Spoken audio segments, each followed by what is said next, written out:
Hi, I'm Arthur, and the topic of scale in the 40k universe, in terms of destructive power, is a very convoluted one to engage in. I'm sorry to ruin your personal belief on canon, but due to the fact that they have a couple dozen or so writers, it's really hard to say what is consistent or not. Good example is the Uriel Ventress written by Graham McNeil, the same Uriel Ventress as the one written by Guy Haley? In my head, no. And that cognitive dissonance can take me out of a novel when you have personality discrepancies from how I understand the character to be. This is no more apparent than when you have stories involving war and whatnot.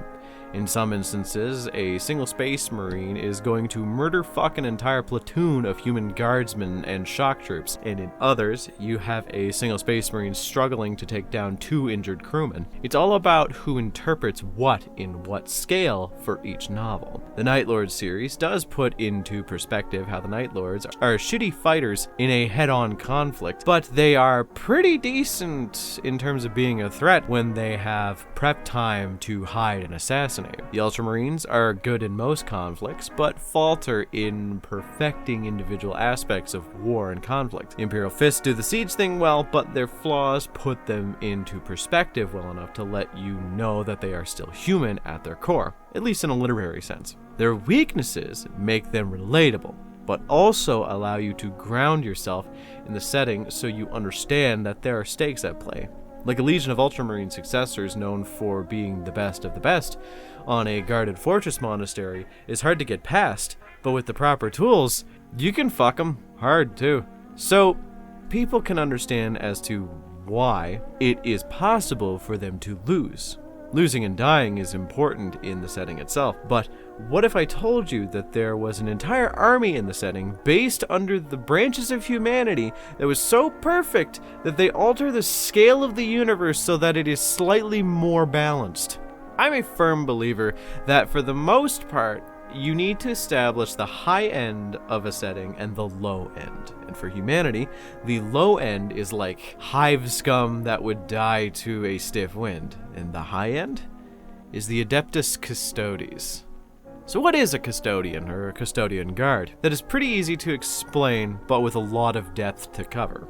So to kind of explain it as easy as possible, imagine a space marine is a batch-made assembly line high-quality product. They are made to be able to weather all things with a process that is proven to be efficient. A custodian, an individually crafted masterpiece, made on a person-to-person basis to create the greatest soldiers in humanity's arsenal. And they are. There is no other soldier that can compete. Even Primarchs have had trouble in the past with some especially perfect custodians. Where a Space Marine needs to be picked up and altered by their early teens, a custodian needs to be grabbed significantly earlier than that. There are no major surgeries, to my knowledge, that create a custodian like a Space Marine. A custodian has their genetic material modified in order to grow the proper organs and grow to the proper size to become what they need to, alongside getting injected with the Emperor's blood, but whatever.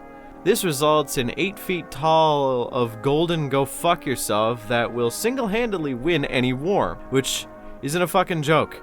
For those who don't know the scale of a custodian, they are so stupidly overpowered that the Chaos Gods don't even try to corrupt them.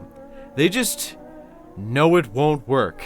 There are some custodians that were referred to as a Primarch in every way but the name. These dudes are so fuck you powerful that they are the last line of defense for every single threat that could have ever happened.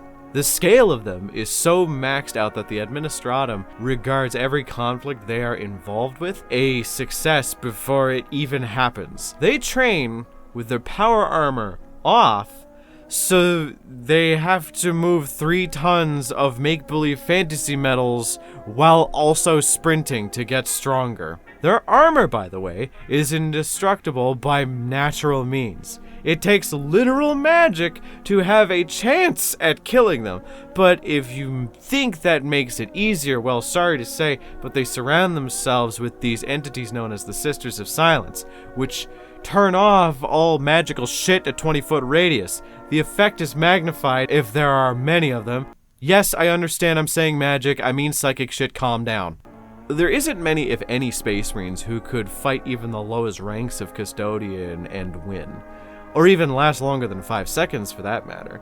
They have an arsenal of weapons that are simple but fucking insane. Power lances mixed with bolt guns known as Guardian Spears, but trust me, they are more potent than both combined and then multiplied by 10. Their armor is made out of a super fantasy made-up metal named Auramite, which is stronger and almost unbreakable in comparison to a Space Marine Ceramite power armor. Each armor is made by an artificer, so they are all a work of art in their own right. They are masters of range, they are masters of melee, they are masters of more or less all combat. It is described where a Space Marine squad fights like a small pack of wolves, the Custodian Guard fights like a fucking lion, killing and maiming on its own. They have a bunch of smaller groupings with individual tasks. They are referred to as shield hosts, but I won't get too into them now. They just have a really cute paint scheme and justify you painting them however you like. Because, you know, GW likes to sell interesting models that, there's no limitation. You can paint them pink, it's fine. They have dreadnoughts because Custodes are too useful to waste. But the fun thing is that as they age, they do eventually lose effectiveness. So what happens when they lose effectiveness? Easy. They are just sent off to become something called an Eye of the Emperor, spies that travel into the universe to gather info. And my headcanon is they usually just pretend to be Ogrins until the last minute when they just, rip something in half. The last major thing I want to bring up about the Custodian is that they have this thing called the Blood Games, and it is fucking insane. It's simple. Essentially, they try to kill the Emperor with all the knowledge of how the palace works, the interior machinations of it, as well as maps and everything they have to prep. They actually do so. They actually try to kill the Emperor. The perfect warriors who are meant to protect the Emperor routinely train to murder him.